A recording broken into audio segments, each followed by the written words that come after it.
وہاں زید حامد جیسے ملعون اور قذاب کو جو ہے وہ فوجی ماہر بنا کے پیش کیا جاتا ہے. لعنت ہو اس میڈیا پر. حامد میر کے چوتڑوں میں آگ لگی ہوئی تھی جب مولانا صاحب بات کر رہے تھے. یہ سور کا بچہ، رنڈی کا بچہ حامد میر، یہ اس بات کا جواب دے کہ کیا امریکہ سے جیو نے $15 لاکھ نہیں لیے کہ پاکستان میں فحاشی اور اوریانی کو فروغ دیا جائے گا؟ کیا اس میر شکیل الرحمان اور جیو گروپ نے اور حامد میر نے امن کی آشا چلانے کے لیے رو سے پیسے نہیں لیے؟ فنڈنگ نہیں کرتی رو ان کی؟ کیا اجمل قصاب کو، جس کے مرتے وقت زبان پر تھا کہ میرا بھگوان مجھے کبھی معاف نہیں کرے گا، کیا کوئی مسلمان الحمدللہ اللہ تعالیٰ توفیق دے تو مرتے وقت کلمہ طیبہ پڑھتا ہے؟ ہاں، حامد میر، عبد المالک، منصور علی خان، کاشف عباسی، مہر بخاری، اس قبیل کے جو رنڈی بھڑوے نام نہاد صحافی ہیں، اللہ انہیں کلمے کی توفیق نہیں دیتا. وہ مرتے وقت کہتے ہیں کہ ہاں میرا بھگوان مجھے کبھی معاف نہیں کرے گا. اس اجمل قصاب کو اس حامد میر خنزیر نے پاکستانی بتایا.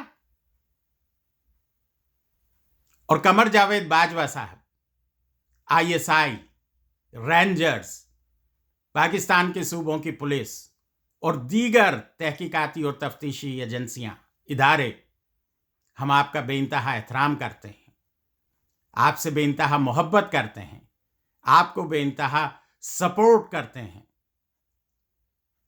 لیکن اس کا یہ مطلب ہرگز نہیں ہے کہ آپ اپنے فرائض میں کوتاہی برتیں. جب ادارے فرائض کی انجام دہی میں ناکام ہوتے ہیں تو پھر عوام قانون کو اور معاملات کو اپنے ہاتھ میں لیتے ہیں. اگر سلمان تاثیر نامی کنجر خنزیر کو اداروں نے سزا دے دی ہوتی تو غازی ممتاز قادری شہید کو قانون اپنے ہاتھ میں نہیں لینا پڑتا. اللہ انہیں جنت الفردوس میں اعلی مقام عطا فرمائے، آمین ثم آمین. جب ذکر غازی ممتاز قادری شہید کا آ ہی گیا ہے تو پھر بات کرتے ہیں دینی طبقے کی. پاکستان کا نام نہاد دینی طبقہ مولانا فضل الرحمان اس کی نمائندگی کرتے ہیں. رنڈی باز مولوی مفتی عبد القوی اس کی نمائندگی کرتا ہے. یہ شراب کے نشے میں دھوت الٹیاں کرتا پایا گیا وہ مولوی اسلام کی نمائندگی کرتا ہے. یا یہ جماعت اسلامی کا ملا سراج الحق جو ہائی اسکول کی ایک تقریب میں مہمان خصوصی تھا اور 16-17 سال کی ہائی اسکول کی 10ویں جماعت کی طالبات اس کے سامنے اسٹیج پر رقص کنا تھیں اور یہ وہاں بیٹھا مجرا دیکھ رہا تھا. یہ نمائندگی کرتا ہے اسلام کی.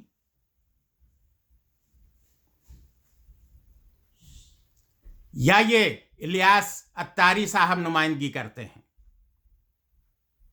جنہیں صرف مسواک سے دانت رگڑنے کی سنت تو یاد ہے، سنتیں زندہ کر دیں، سنتیں زندہ کر دیں. انہیں نبی پاک صلی اللہ علیہ وسلم کی سنت یاد نہیں ہے کہ آپ صلی اللہ علیہ وسلم نے تلوار اٹھا کر کفار کا، دشمنوں کا، دین اسلام کے اور شریعت محمدی کے دشمنوں کی گردنیں کاٹی، ان کو ذبح کیا، اس لیے کہ اللہ کی طرف سے حکم تھا. یہ مفتی منیب چمٹے ہوئے رویت ہلال سے، جتنا نورا لوہار اس ممتاز قادری شہید کی شہادت کا ذمہ دار ہے اتنے ہی مفتی منیب اس کے قتل کے ذمہ دار ہیں. انہوں نے رویت ہلال نہیں چھوڑی. یہ ارے سنیوں، ارے بریلویوں، ذرا عقل کے ناخن لو. کن لوگوں کے ہاتھ میں تمہاری قیادت ہے؟ یہ تمہیں کہاں لے جا رہے ہیں؟ یہ یہودیوں کے پیسوں سے پلنے والی تحریکیں ہیں جو اسلام میں فتنے کا آغاز کر رہی ہیں، جو اسلام میں مسلمانوں کو لوریاں دے دے کر تھپکا تھپکا کے سلا رہے ہیں. الیاس اتاری صاحب کو کسی نے نبی پاک صلی اللہ علیہ وسلم کی یہ سنت نہیں بتائی کہ رسول پاک صلی اللہ علیہ وسلم جو قریش کے سب سے ممتاز اور اعلیٰ خاندان سے، سرداروں کے قبیلے سے تعلق رکھتے تھے، آپ صلی اللہ علیہ وسلم چاہتے تو اپنے بعد جو ہے وہ حضرت علی کرم اللہ وجہہ کو، جو آپ کا خون تھے، جو آپ کے چچا زاد بھائی تھے، جو آپ کے داماد تھے، یا اپنے پیارے نواسوں میں سے کسی کو، حسنین رضی اللہ تعالی علیہ اجمعین میں سے کسی کو اپنے بعد خلیفہ نامزد کر جاتے۔ الیاس اتاری صاحب نے جو اربوں روپے کی ایمپائر، لوگوں سے چندے اور پتہ نہیں کھربوں روپے کی جائیدادیں ہڑپ کرنے کے بعد جو یہ ایمپائر قائم کی ہے فیضان مدینہ کے نام پر، اس کی سربراہی، اس کی خلافت اپنے بعد اپنے بیٹے بلال کو دے دی ہے۔ واہ واہ واہ واہ، یہ سنت زندہ کر رہے ہیں آپ۔ اور مولانا طارق جمیل صاحب بڑے بڑے اولیاء اعظام کو، بڑے بڑے شیخین کو اور بڑے بڑے علماء کرام کو بادشاہوں نے اپنے وقت میں درباروں میں طلب کیا ہے، وہ نہیں گئے۔ بادشاہوں نے ان کے درباروں میں آنے کی اجازت چاہیے، انہوں نے بھگا دیا، آنے نہیں دیا۔ اللہ کے واسطے ایوان اقتدار کی ان محلاتی گردشوں سے بچیے۔ جس طرح حضرت موسیٰ علیہ السلام کے عصا نے پانی کو 2 حصوں میں تقسیم کر دیا تھا، اس وقت بالکل پاکستان دینی اور لادینی 2 طبقات میں پوری طرح منقسم ہے۔ یہ دین پر کاربند صحیح علماء کرام کا یہ دینی فریضہ ہے کہ وہ عوام کو باہر نکالیں، وہ خود باہر نکلیں اور قیادت کریں، اسلامی انقلاب برپا کریں، پاکستان میں قرآن کے احکامات کو اور شریعت محمد مصطفیٰ صلی اللہ علیہ وسلم کو نافذ کریں۔ عمران خان، اس آئین پاکستان کی کتاب کو اللہ کے واسطے نظر آتش کرو، اس کو حامد میر کے ذریعے، عبد المالک کے ذریعے، منصور علی خان کے ذریعے، اس نور لوہار کے ذریعے، اس زرداری بیماری کے ذریعے جہنم رسید کرو، جہنم میں پھینکواؤ اس آئین پاکستان کو۔ پاکستانی پارلیمان رنڈی بھڑووں کا سب سے بڑا اجتماع ہے، پاکستان کا سب سے بڑا چکلا ہے، جس کی پیشانی پر تم نے لا الہ الا اللہ محمد الرسول اللہ لکھا ہوا ہے۔ بغیر تو عمران خان، عقل کے ناخن لو، ہوش کے ناخن لو، اپنے فرائض کو ادا کرو۔ اور عوام الناس سے ہم کہیں گے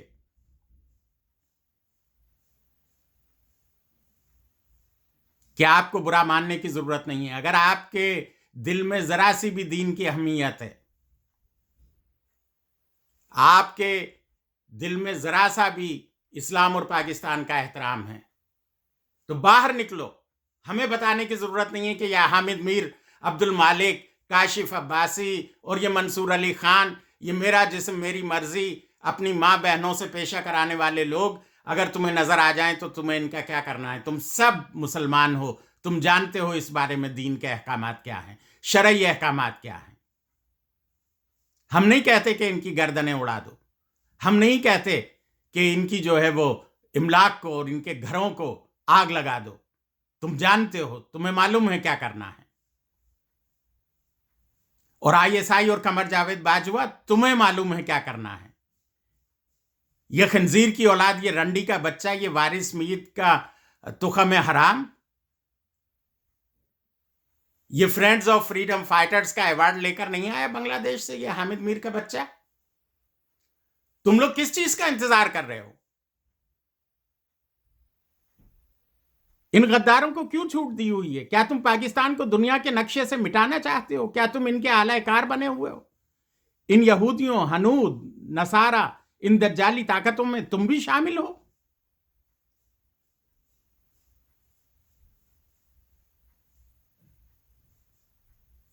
کسی کو برا لگتا ہے تو لگا کرے، لیکن لوگوں اٹھو، وقت آ گیا ہے کہ تم اٹھ کر معاملے کو اپنے ہاتھ میں لو۔